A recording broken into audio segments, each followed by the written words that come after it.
Hey everyone, welcome to our Trade to Black podcast as we continue our coverage here in Miami at the Wonderland Psychedelic Conference. We bring in James Lantier from Mindset Pharma CEO. Good to see you, my friend. Shad, it's been a while. Always great to see you. Always great to be see here.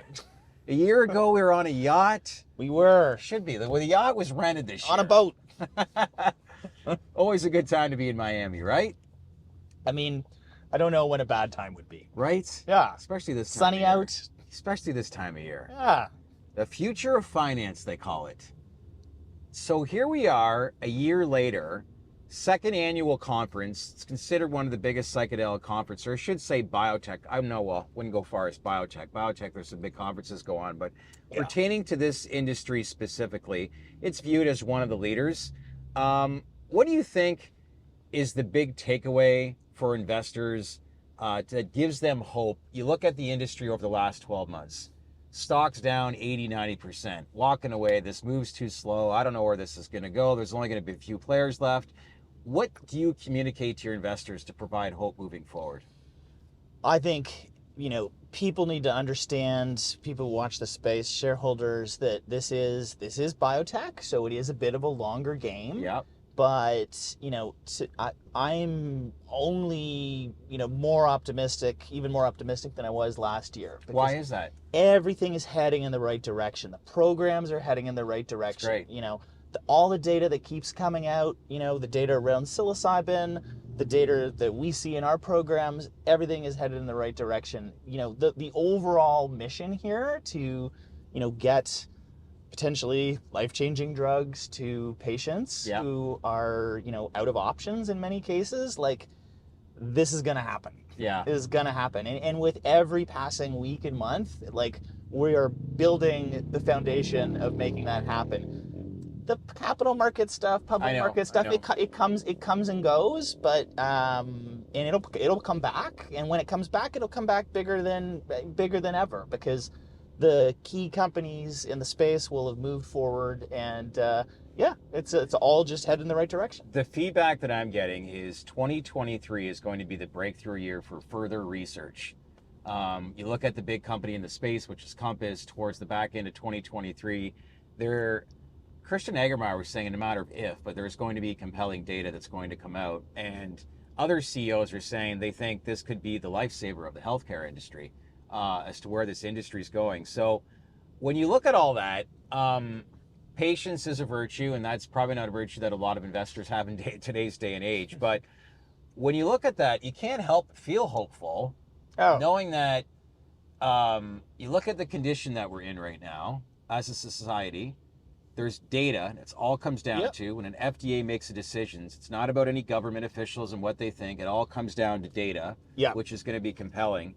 And I would think that is the message that you're getting through to people, knowing that it's promising. But do you believe that 2023 will be the year that we see breakthrough research? I think the industry's set up for some great milestones, right? So I think the MAPS MDMA trial is really moving forward, and I think by 2024 should be you should have physicians being able to prescribe it. The psilocybin data that just came out today is really positive.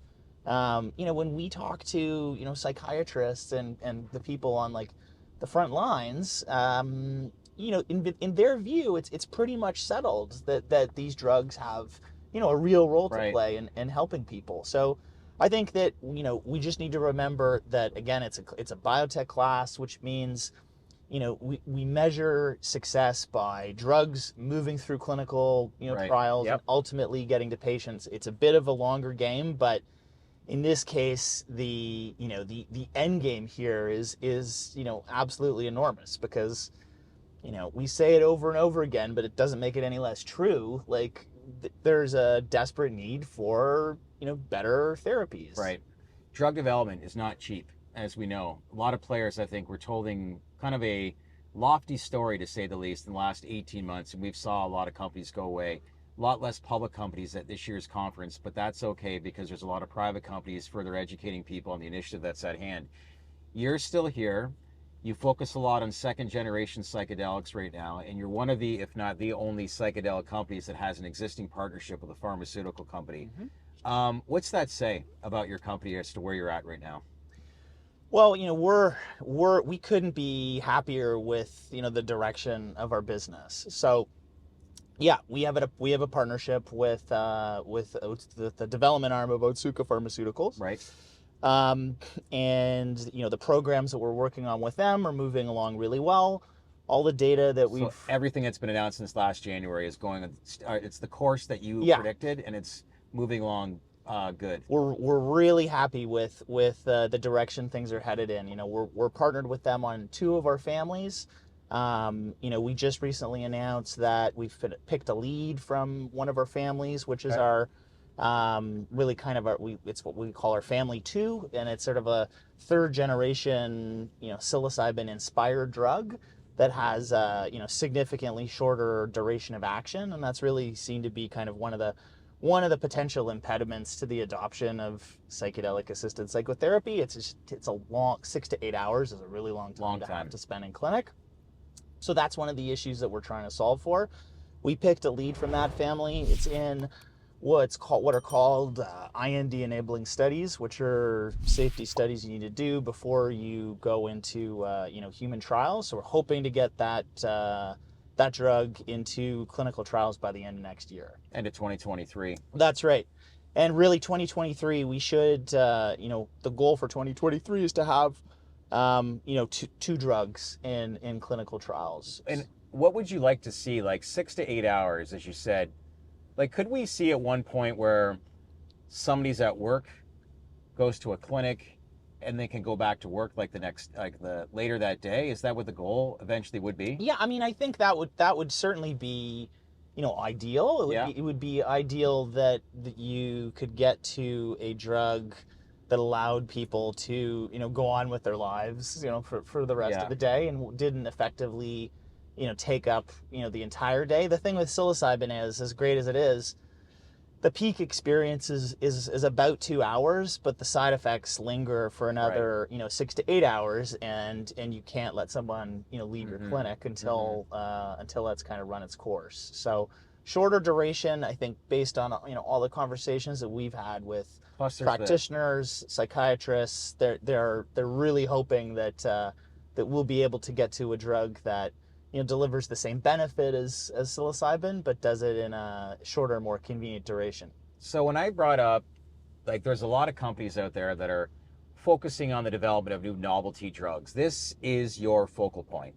Yeah, it's really our sole focus, and it's the only thing we've been focused on from the very beginning. Why was that? Where did the idea come from? Well, really our really the whole concept of mindset started with Joseph Araujo, and Joe has been in the drug business for. You gotta drink some of that coffee. I do. I do. We stopped, by the way, before we started this interview, but it's been a long day. Well, here we are. We're fighting through it, buddy, right? Yeah, we'll get there. Anyway, you were saying about Joe. Yeah, the concept of mindset started with Joe. Joe's been in the drug development business for quite a while, and really kind of had this insight that as the data was really growing and the evidence was mounting that psychedelic drugs could play this role in treating mental health, that pharma would play an incredibly important role. They would likely be they would bring these drugs to patients as they do every drug and every other subset of medicine. So what kind of research was he doing? Sorry. So Joe also runs a business called Intervivo Solutions that specializes in predictive animal models for central nervous system drugs. Okay. So sees and touches lots of different drug development projects. Wow. So this research and experience is what kind of adopted the whole idea of a second generation psychedelic then? Yeah, I think he'd followed the sort of the psychedelic research for quite some time, and I think that in his mind the research had kind of gotten to the point where it was no longer kind of a question. Like, these drugs were was really pretty well established that there's a role for these drugs.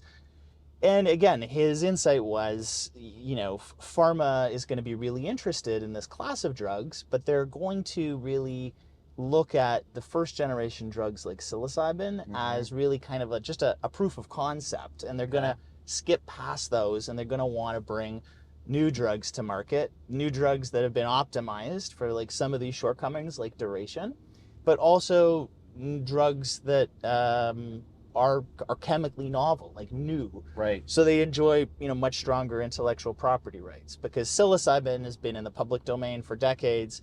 Same thing with LSD, same thing with MDMA. If you're working with those drugs, it's really hard. You can't own the underlying psilocybin molecule because it's in the public domain. So it's a much weaker, kind of shallower, set of intellectual property rights. And big pharma intellectual property is absolutely essential to their business. It's the only way that they can really get a return on all the investment that's required in like taking a drug through the regulatory process and then ultimately to market.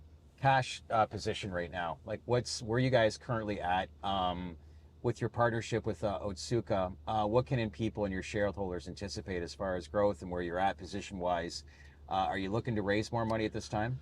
No, we're not looking to raise money. The collaboration with Otsuka is really it's a great partnership. As we've talked about kind of publicly before, that partnership, they fund the development expenses for Family 2 and Family 4.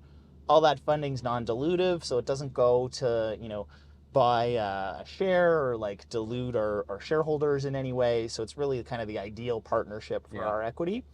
The collaboration runs until the end of phase 1, and at that point in time, Otsuka has kind of a right of first refusal on potentially negotiating a new arrangement or new license on those families. So you're viewed as highly respected company amongst different of your peers within the industry.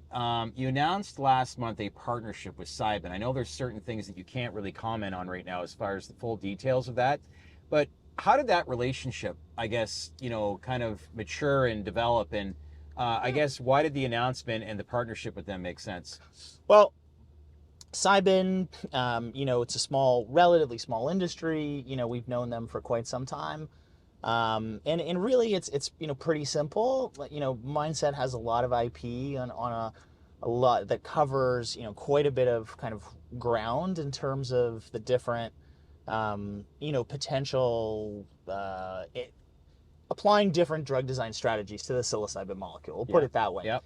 And there was a sort of a subset of our IP that we weren't working on that we thought Cybin might be interested in, and we were able to get to a deal. And it's I'm really happy with it. They're a really strong organization, great scientific team, and again it was really great for Mindset because we were not working on those drugs. So if they can make something of them, fantastic. And if they don't, they don't.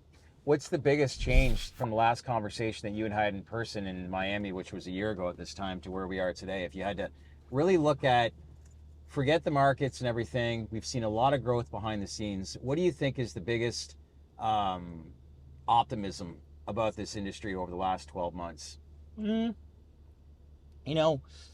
It all just comes back to the data that's coming out and the pace of the programs. We're the further we get our drugs, every step that we take, they get kind of de-risked, right? Like drug development is a really risky business at the beginning, and then it's kind of a gradual process of de-risking. So getting 2 drugs into clinical trials next year, which isn't a given, but if we're able to get 1, amazing. If we can get 2, that's a huge milestone for us. Think of the idea that you talked about with Joe. Drug development, like I had Christian Egermeyer on earlier. Drug development, diversification, it's everything, right? $400 million in the bank that they have. You guys, meanwhile, and they've done an incredible job, don't get me wrong. Sure. And they will be a leader within the space, them, Compass, a few others, but those are definitely 2 companies at the forefront. What's this say about your company that is into drug development, second generation psychedelics? It hasn't raised nearly anywhere as close to like the amount of money that they have, but you've done something really valuable is to associate yourself with a pharmaceutical company. What, well, I guess, what does that say about your company? Well, I think And I'm not trying to it's promote this, but that is yeah, impressive and no, early on stage. it's a great question, and I think it really goes to the strategy of focusing on novel drugs when we did, getting a really strong intellectual property position, Yeah, and then not also. As you know, like, it's really hard to do more than one thing well in business. It's hard to do one thing well. you're And right. so if, like, we have really relentlessly focused on that one thing. And it's, We haven't gone off and, like, expanded mindset into, all kinds of other adjacent businesses. We've stayed focused on that because that's where we thought the biggest opportunity was. That's where we thought, pharma would get involved. And yeah, it's been really validating that, we were right in it. We've kept the team really small. yeah, Because smart. we have, I think we have a really talented scientific team, and we've been able to accomplish, yeah, quite a bit with Well thought out, calculated decisions, if I could really describe your company as a whole. And I know a lot of people like to practice that and sell that. But to your point, you need to focus on one thing and do it really, really well. Well, Correct? it's just, it's really hard to do more than one Yeah. thing well. Hard enough to do, one, and drug discovery, early stage drug development, really specialized, really requires, real kind of laser focus, and that's what we've tried to do from the beginning, and I think it's paid off. So you do one thing well. What's your wife say if you're focusing on the business? Is she like mine? Hey, come on up. You're working all the time. All that sort of stuff. Wanted to leave this with you. Real quick question. 3 things, psychedelics, how it benefits you. What are they? How psychedelics benefit you? Well, the In your opinion? how they benefit me? In general, psychedelics general. as a whole. If you had to sit here and say, why psychedelics? Why does it, like, what are 3 things that people Yeah. should like about it? The The future of psychedelics. a huge amount of data to show that these drugs have a real role to play in treating people who have really hard to treat mental health indications. Yeah. Another, I think, overlooked fact about psychedelics, it's a simple one but it's really powerful, is that I don't know of another psychiatric therapeutic that has an effect that's as rapid and immediate as psychedelic drugs do, right? So common treatment for depression, SSRIs, or sort of the other kind of related class of drugs. You've ever likely had someone in your life suffer from depression and Right. need to take those Yeah. drugs, and it's at minimum it's weeks before you get the benefit from those drugs. That has a real human cost, and there's real suffering involved. That's the big thing. The fact that these drugs can really essentially reorient your brain and do it very quickly, that's hugely valuable, you Yeah. know. And then, I would say, and this is, I guess the third thing I would say is that, like, there isn't another therapy. Like, there are drugs that work and work for some people, but there isn't another therapy, frankly, that gives people an experience, Yeah. that gives Yeah. them a feeling like it's changed their mind in a positive, in a really positive and interesting way. Yeah. Right? Do you think, is there anything that comes to mind that you think that we need to do better or differently when it comes to, like, educating and branding people on having a different perception of the industry? Well, I think that is all kind of, that will it's good. We seem to be at a point in time where there's a lot of coverage in the media, and I think that's all positive. Of course, That is promising, though. You see almost very a story promising. every single week. We're in main, like NBC, as you said, there was compelling data Yeah. related to psilocybin that was earlier this week. Look at the Netflix documentary that came out. No, it's great. They're definitely mainstreaming in a way that, even 4 or 5 years ago, like, who could have predicted this? I know. Even though the scientific work was underway then, I don't think, you would have expected that there'd be this amount of, No. kind of a sea change in people's Even for the first time that you and I views met. about absolutely. Right? Yeah, when we first talked, I this know. was like how could we have anticipated we'd be, where we are today, and know. how people kind of think about the drugs. So Last question I'll ask, bold statement. Where are we 12 months from now if you and I are sitting down in this car and having another conversation with this industry? well, hopefully we're back on a boat. Well said. Well said. Let's get on a boat. Yeah.